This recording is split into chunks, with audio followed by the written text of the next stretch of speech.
Hey, it's me, Naturally TC, coming at you with this Loc Retwist video.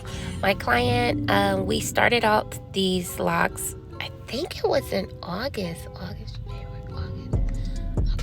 January, February, March, April, May, August, September, October. Yeah, that's bad, right, y'all? Yeah, we started these in August. I'm not sure which date in August it was, but it was in August, and we started these off with 2-strand twists.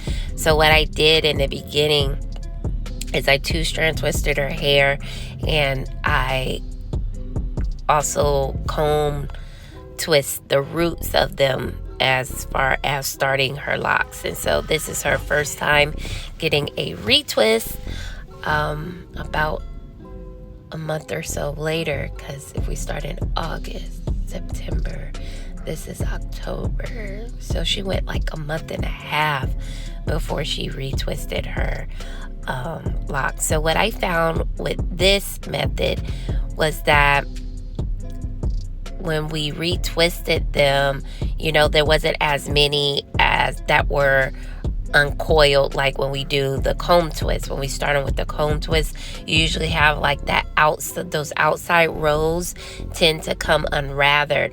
But with this, you know, I only had like one that had come loose. So this is a better view of the side. But you can see where they are 2-strand twisted, and in a year you can't even tell, you know, whether the locks were started off with 2-strand twist or coils.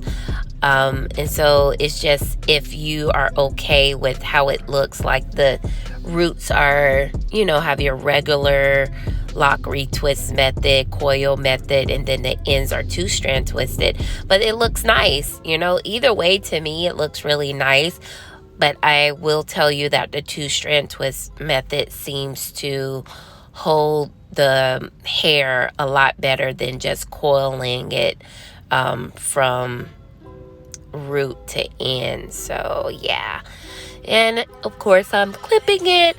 Then when you see when I put my gel concoction, my aloe gel concoction, I put that on the root. And what I'm doing when I am palm rolling it is I am sliding that gel all the way down to the end of the lock, because, you know, I'm going to catch those frizzies while I'm doing that and allow the product to go all the way to the end of the lock.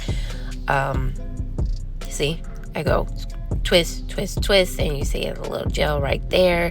And as I pat it, what I'm doing is patting it into the lock. But what I love about my aloe gel is that it does not leave a lot of buildup. Like when they come back, I don't have a lot of buildup on the lock.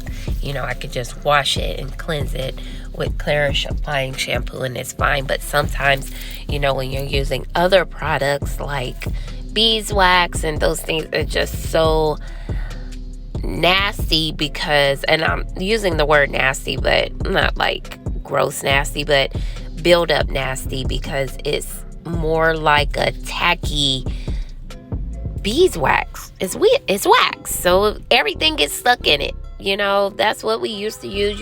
You know better, you do better. So now that we have grown, we know that beeswax will leave all types of buildup, so we don't use that anymore.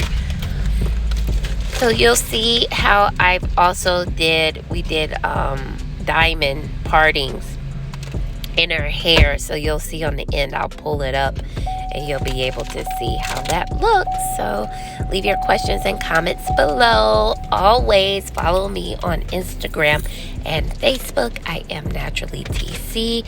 Thank you all for following. Thank you for subscribing. Somebody opening a chip bag and they see me doing my voiceover.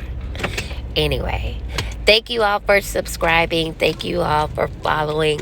Suggest me to a friend. We're gonna have some new content coming up that I am super excited about. But until then, enjoy what I give you. I love you. Bye.